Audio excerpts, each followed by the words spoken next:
Hi everyone, welcome to my YouTube channel. I'm Kelly Lundberg and today I'm doing a podcast review. Now I've done a number of book reviews and they've done really well actually, but I wanted to share my thoughts on podcasts that I love because some of these podcasts, they're so long, like 1 hour, 2 hour, 3 hour, and sometimes the clickbait of the title doesn't always resonate or doesn't always match, I think, the content that's in it. So I listen to podcasts every single day on my way home from the gym. I walk to and from, and it just really inspires me. And there's some that I think are brilliant, and I'm going to bring them to you in the industry that I'm in, which is personal branding and entrepreneurship.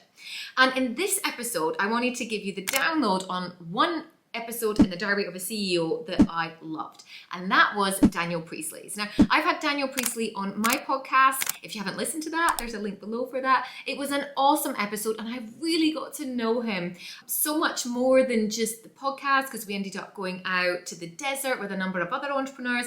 And if there's one thing that I've noticed or I've seen and I've read in all the comments about how humble Daniel is, how down to earth, how much value he shares. I think someone said in this podcast that there was more relevance in these 2 hours than an MBA in entrepreneurship. So it's so real. It's someone who's been through it, and he's just such a lovely person.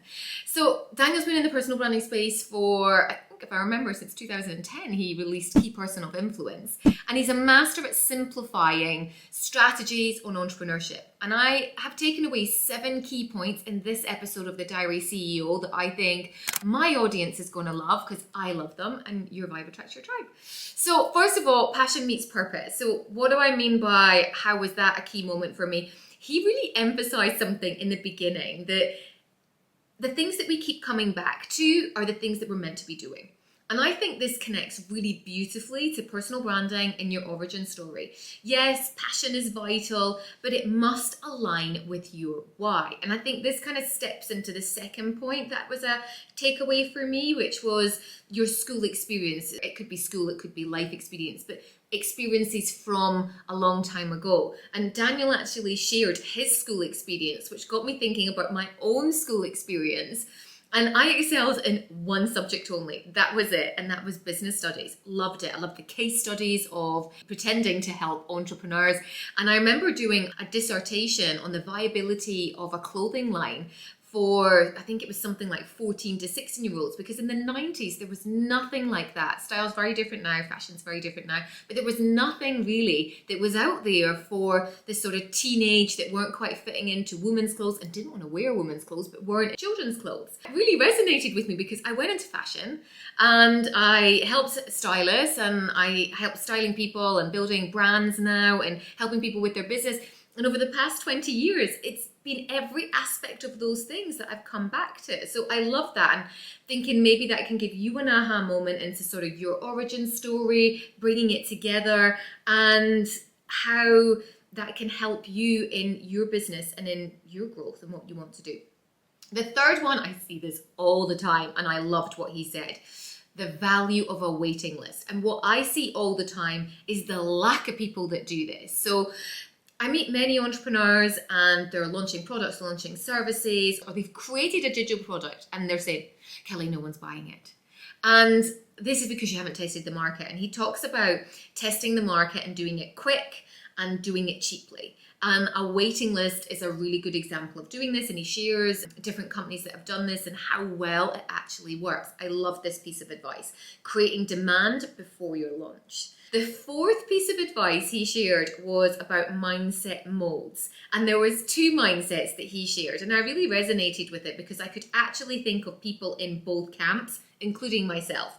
So he talked about reptile mindset, which is your fight or flight, or people that just do things on autopilot and there's no creativity. Because the other side to that of the mindset is the visionary mindset. So that is those that really see anything is possible. The world's full of abundance, turning a negative into a positive, and there being abundance in that. So my question to you is, which mindset do you operate from? Are you operating from a reptile mindset? And we could have been that in the past. I've certainly had moments of that, but definitely my mindset is visionary. So he dives into that in more detail.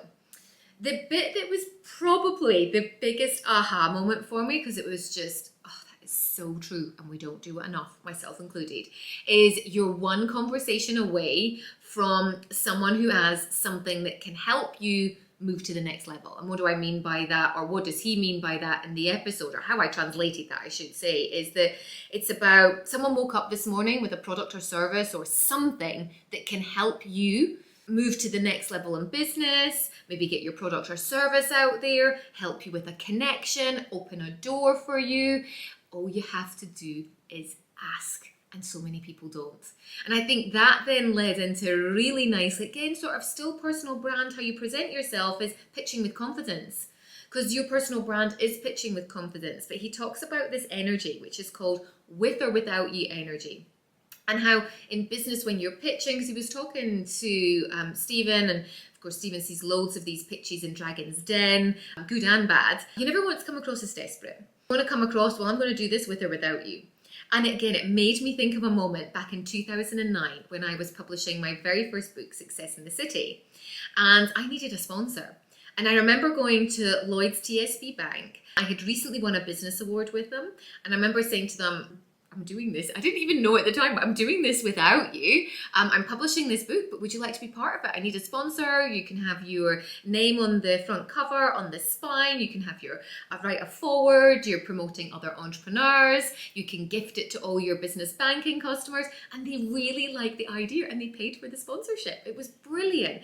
So that kind of really resonated with me to think more about that with or without you energy. The last bit that I want to wrap up on was really the connection and massively why I wanted to have Daniel on my podcast was personal branding. And he really reaffirmed something that I believe with my clients, and it is personal branding is not about self-promotion. It is about inviting others along on the journey. And he gives fantastic examples of this as well. But he's been talking about this since 2010 in his book, Key Person of Influence. And it's now people are really thinking, okay, how do I do this without showing off? How do I build my personal brand without being the, ooh, look at me all the time? How can you add value?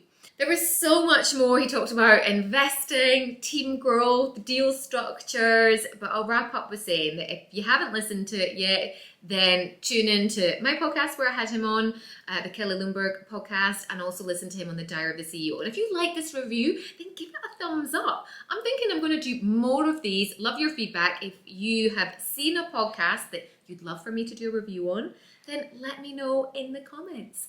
Until next time, bye for now. See ya.